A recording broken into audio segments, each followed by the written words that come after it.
all this evidence. He's gonna walk. You drop your gun! One at a time, now! What are you taking? You're corrupt, we claim. It is your evil that will be sought by us. Do not ask for your poor or your hungry. Stay. We will spill their blood every breath. We shall hunt them down.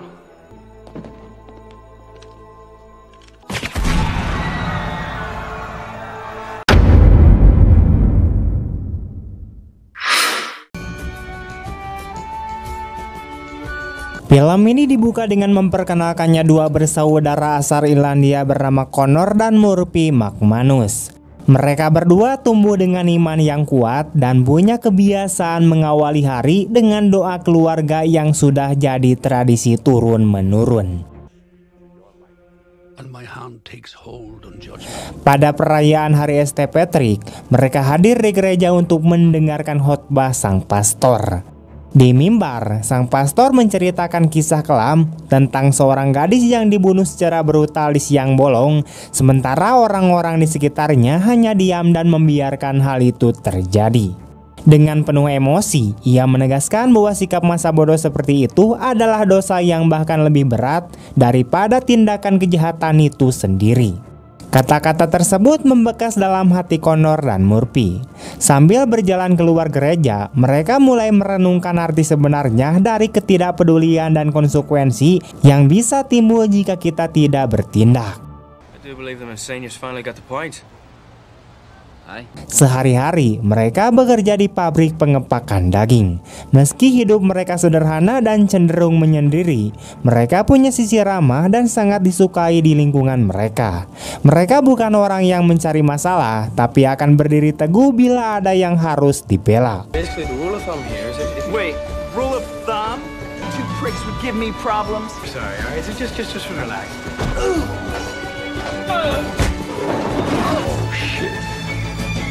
Connor dan Murphy punya sahabat dekat bernama Doc, yaitu pemilik bar lokal yang selalu siap membela keluarga McManus.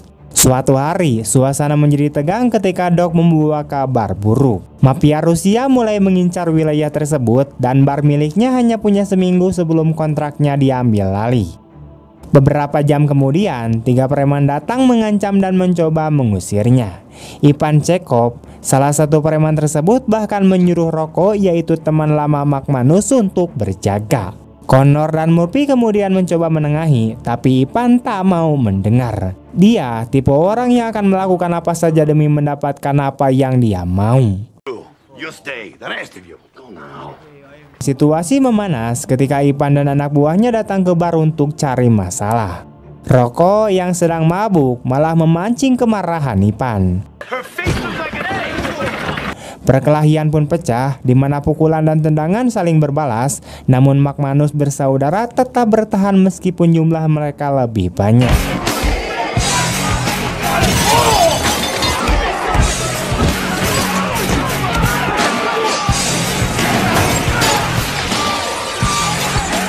Dalam pertarungan itu, mereka sampai mengikat salah satu anak buah Ivan ke meja dan membakarnya, sementara 2 lainnya terkapar di luar. Pada harinya, 2 preman yang terluka parah kemudian datang ke apartemen mereka untuk balas dendam.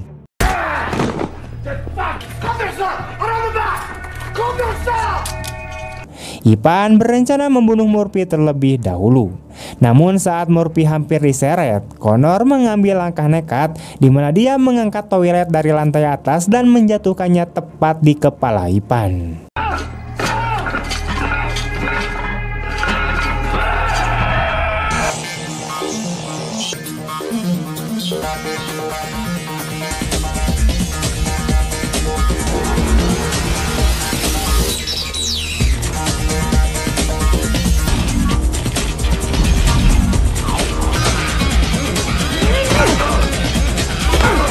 Suara benturan itu menggelegar dan Ivan langsung tumbang. Connor kemudian menghabisi anak buah lainnya, mengambil senjata dan uang mereka, lalu membawa Murphy ke rumah sakit. Keesokan harinya, polisi menemukan pemandangan mengerikan di sekitar bar, di mana mayat-mayat gangster Rusia berserakan. Agen FBI bernama Paul Smaker turun tangan memimpin penyelidikan. Sementara detektif Granley sibuk memamerkan teorinya, Smaker langsung membongkar fakta penting di mana ada preman yang dipukul menggunakan toilet dan satu lagi mengalami patah tulang belakang. Jejak itu mengarah ke sebuah apartemen di dekat situ di mana ditemukan toilet yang hilang dan persediaan senjata.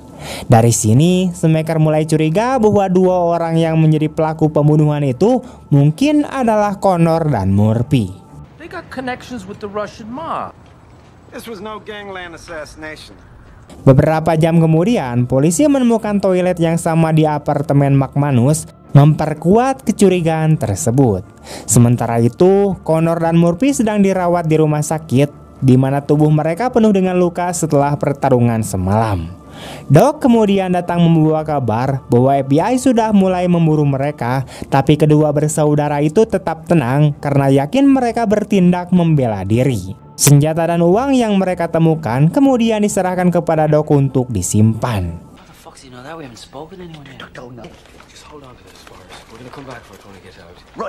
Tidak lama setelah itu, berita tentang kematian gangster Rusia tersebar ke media. Kota mulai menganggap bahwa McManus bersaudara sebagai pahlawan, walaupun Smaker tak mau gegabah dan menegaskan hukum harus ditegakkan. Ketika keduanya dibawa untuk diinterogasi, mereka menceritakan versi mereka meski masih menyembunyikan soal senjata dan uang yang disimpan oleh Doc. Beberapa hari kemudian, hasil penyelidikan menyimpulkan bahwa McManus memang bertindak membela diri sehingga mereka kemudian dibebaskan. Namun malamnya, mereka menemukan sebuah panggilan batin di mana visi bahwa mereka harus membersihkan kota dari semua para penjahat. Mereka pun bersumpah untuk memulai misi suci mereka sendiri, yaitu memburu para kriminal tanpa ampun satu persatu. This poor soul cried out for help as he simply walked in difference. A good man. Nobody wanted to get involved. Nobody. So that was just good and they flourish. Keesokan paginya, kedua bersaudara itu kemudian terbangun dengan pikiran masih penuh penglihatan aneh dari malam sebelumnya. Mereka segera memeriksa ponsel yang mereka ambil dari Ipan dan menemukan pesan penting yang mengarah ke petunjuk baru. Saat mereka bersiap meninggalkan kantor polisi, kabar tentang aksi mereka sudah tersebar luas di seluruh kota. Surat kabar menampilkan kisah heroik mereka dan hampir semua orang Boston membicarakan nama mereka. Connor menggunakan kemahirannya berbahasa Rusia untuk menghubungi nomor yang ada di ponsel Ipan. Dari situ mereka mengetahui bahwa para penjahat merencanakan pertemuan rahasia malam itu dan memutuskan bertindak lebih dulu. Di sudut lain kota, kita bertemu dengan Rocco, seorang kurir yang bekerja untuk keluarga mafia Italia. Ia terjebak dalam situasi sulit karena ketegangan yang semakin memuncak antara geng Rusia dan Irlandia. Suatu hari, Papa Joe, yaitu bosnya yang sedang buruk mood, memanggil Rocco dan menuntut dia membuatnya tertawa. Dalam suasana tegang itu, Rocco melontarkan sebuah lelucon yang membuat ruangan jadi sunyi sesaat, lalu meledak dengan tawa. Papa Joe pun kemudian mulai memanggilnya sebagai Paniman.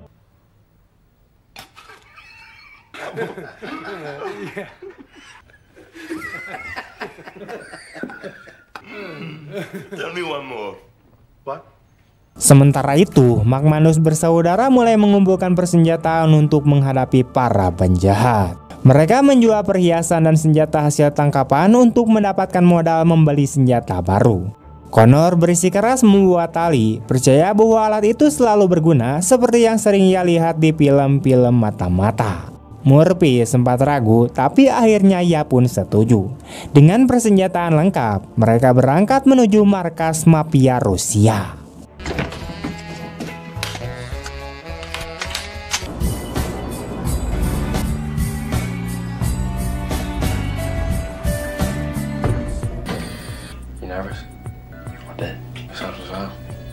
Kembali ke misi McManus, mereka merangkak melalui saluran ventilasi dengan hati-hati, di mana senjata siap di tangan dan adrenalin pun memuncak. Namun tali yang mereka bawa malah membuat mereka terjebak. Saat berusaha melepaskan diri, mereka merobek bagian loteng dan langsung jatuh ke lantai di bawahnya. Untungnya, tali yang mereka bawa menahan mereka dari cedera serius. Setelah pulih, mereka segera membuka tembakan dan berhasil menyingkirkan seluruh preman di ruangan itu.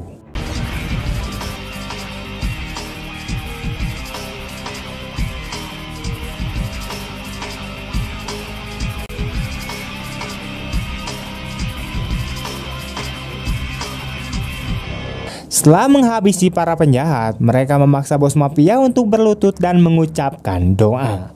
Dengan senjata ditodong ke kepala sang bos, mereka menarik pelatuk dan mengakhiri kehidupannya.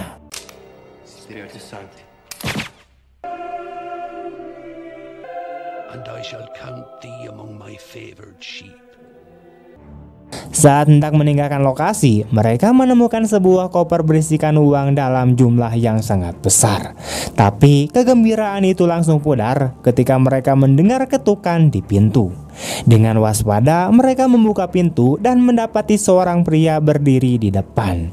Tanpa ragu, mereka menangkap pria tersebut dan menjatuhkannya ke lantai. Setelah diperiksa, ternyata pria itu adalah Rocco, yaitu orang yang dulu pernah mereka selamatkan dari mafia Rusia. Rocco tampak bingung dan terguncang, berusaha memahami apa yang telah terjadi. Ia mengungkapkan bahwa Papa Joe telah memerintahkannya untuk membunuh 9 orang Rusia hanya dengan 6 peluru, di mana itu sebuah misi yang nyaris mustahil.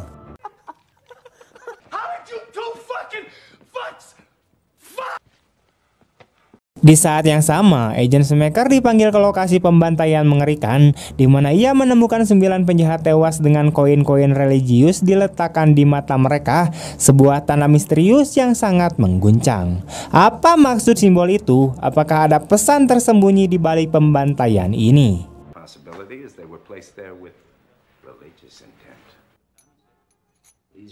The 2 bullets went in here through the top of the skull, crisscrossed and exited through the eyeballs. It tells us he was the last to die. Sementara itu, Agent Smacker masih terus menyelidiki pembantaian tersebut. Ia meyakini ini adalah bagian dari perang antar geng mafia, tapi ada firasat sesuatu yang jauh lebih besar sedang terjadi di balik layar. Beberapa waktu kemudian, McManus bersaudara mengunjungi rumah Rocco untuk membicarakan rencana membersihkan kota dari kejahatan. Mereka menghabiskan malam dengan minum dan merokok, yang membuat kewaspadaan mereka sedikit menurun. Namun suasana berubah mencekam saat Rocco secara tidak sengaja menembak mati kucing pacarnya saat bermain-main dengan pistol. Keesokan paginya, saat berjalan-jalan bersama Connor, Rocco mendengar penjelasan bahwa Papa Joe sebenarnya telah menjebaknya. Connor meyakinkan Rocco bahwa bos mafia itu mengirimnya dalam misi bunuh diri untuk membunuh seorang anggota mafia Rusia. Rocco awalnya ragu, tapi setelah perdebatan sengit, ia memilih pergi sendiri dengan tekad menghadapi Papa Joe. Beberapa jam kemudian, Rocco kembali ke apartemen dengan wajah penuh kemarahan dan ketakutan. Ia memberitahu McManus bersaudara bahwa mereka harus segera meninggalkan kota karena situasinya sangat amat berbahaya. Rocco juga mengungkapkan bahwa saat mengunjungi bar milik Papa Joe, ia mengetahui bahwa semua orang di sana sudah tahu nyawanya dalam bahaya. Dalam ledakan kemarahan, Rocco kehilangan kendali dan membantai semua orang di bar itu. Adegan kemudian berpindah ke Rocco yang menerobos masuk ke bar Papa Joe sambil menembak. 2 anak buah dan bartender pun terjatuh, di mana darah menggenang di sekitar mereka.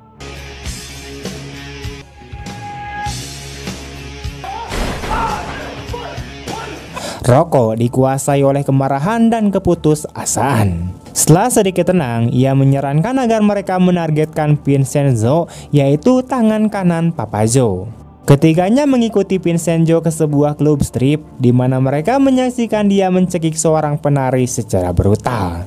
Tanpa ragu, McManus bersaudara dan Rocco kemudian menyerang, menewaskan Vincenzo dalam rentetan tembakan.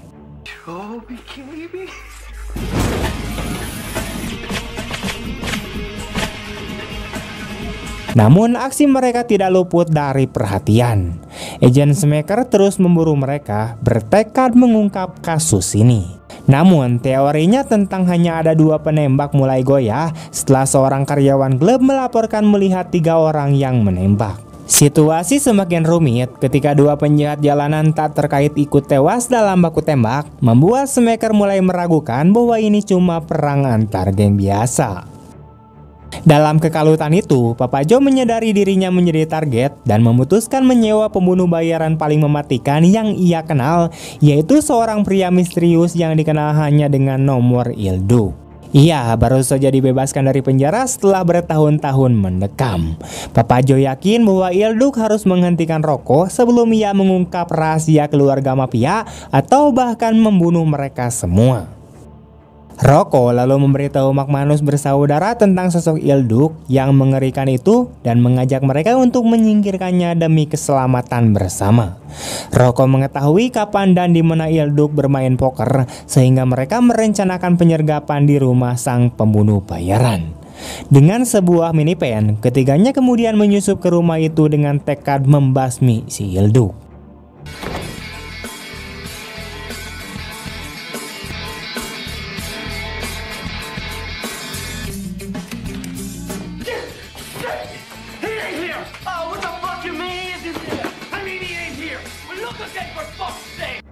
Dalam kekacauan tembak-menembak, mereka menyadari bahwa pembunuh itu sebenarnya adalah Vincenzo Vega yang saat itu sedang berada di kamar mandi pada momen krusial.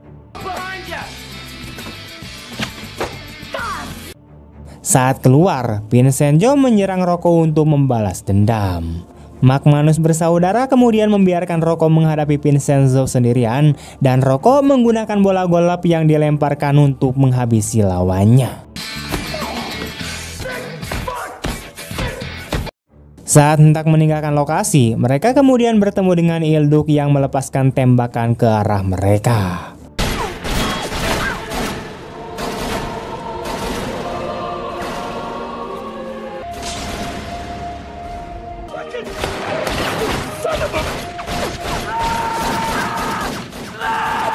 Rocco terluka dan kehilangan salah satu jarinya, tetapi mereka berhasil lolos. Sementara itu, Smacker frustasi karena tak kunjung menemukan pelaku pembunuhan para penjahat tersebut. Namun ketika ia menemukan jari Rocco, ia mulai bisa melacak para pembunuh. Rocco dan McManus bersaudara kemudian sadar bahwa Smacker semakin tengah memburu mereka. Rocco sempat menyarankan agar Smacker dibunuh, tapi McManus bersaudara menolaknya karena mereka percaya Smacker adalah orang baik. Smacker kemudian memasukkan data sidik jari ke komputer dan menyadari bahwa ketiganya tengah membersihkan kota dari para kriminal. Ia dihadapkan pada dilema, apakah akan menghentikan mereka atau membiarkan mereka terus bertindak sendiri. Dalam kebingungan itu, Smacker pergi ke sebuah bar dekat gereja dan minum untuk melepaskan stres. Keesokan harinya, Rocco mengikuti Smacker yang ingin mengungkap kebenaran. Namun, Rocco berniat menyakiti agen tersebut, tapi Connor menghentikannya dan meminta seorang pastor untuk berbicara dengan Smacker. Dari situ, Connor menyadari bahwa Smacker memang berada di pihak mereka. Agen itu berjanji akan membantu misi mereka dan kemudian pergi. Kemudian McManus bersaudara menelepon Smacker untuk meminta bantuan. Smacker harus mencari Ilduk, tapi ia tahu kedua bersaudara itu tengah menuju rumah Papa Joe untuk menghabisinya. Karena itu urusan yang lebih mendesak, Smacker setuju membantu mereka meski rumah itu penuh bahaya. Saat mencoba masuk, McManus bersaudara tertangkap dan diikat. Papa Joe kemudian membunuh Rocco di depan mereka, meninggalkan luka mendalam.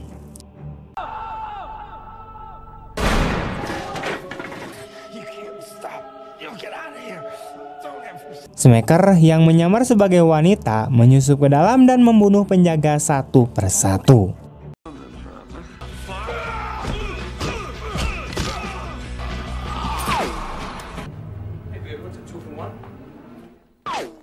McManus bersaudara berhasil melarikan diri dan menyingkirkan penjahat yang mencoba menghentikan mereka.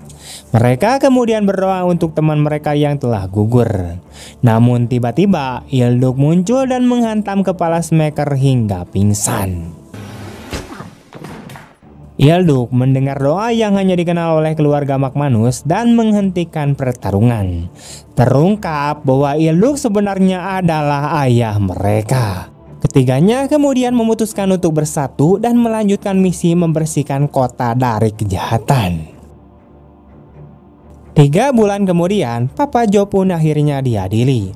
Meskipun banyak bukti melawannya, publik yakin ia akan lolos dari hukuman. Namun tiba-tiba Magmanus bersaudara, Ilduk, Smacker, dan beberapa polisi memasuki ruangan sidang dan menghentikan persidangan. Mereka mengumumkan tekad untuk menyingkirkan semua orang jahat, lalu menembak kepala Papa Joe secara langsung.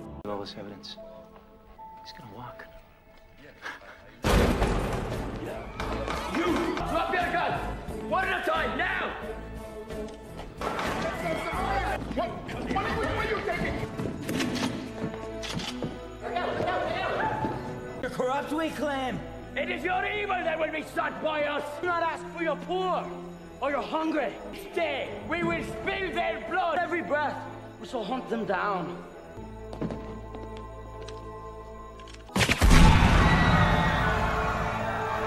Media pun menjuluki mereka sebagai para santo, dan film ditutup dengan wawancara warga Boston yang mempertanyakan apakah mereka pahlawan atau justru adalah penjahat. Dengan begitu, film pun tamat. Pesan moral yang dapat kita ambil dalam cerita ini sangat jelas. Ketika hukum dikuasai oleh mereka yang seharusnya diadili dan meja hijau berubah menjadi panggung sandiwara untuk melindungi para pencuri berdasi, keadilan bukan lagi milik rakyat. Kisah ini mengingatkan kita, di tengah sistem yang dibangun untuk melindungi pelaku kejahatan, selalu ada orang-orang yang berani melawan arus, meski harus menukar jiwa demi membongkar kebusukan di balik jubah hukum. Jadi menurut kalian, apa arti keadilan sebenarnya? Tulis di kolom komentar. Terima kasih banyak telah menonton sampai akhir, sampai jumpa di video-video selanjutnya, bye!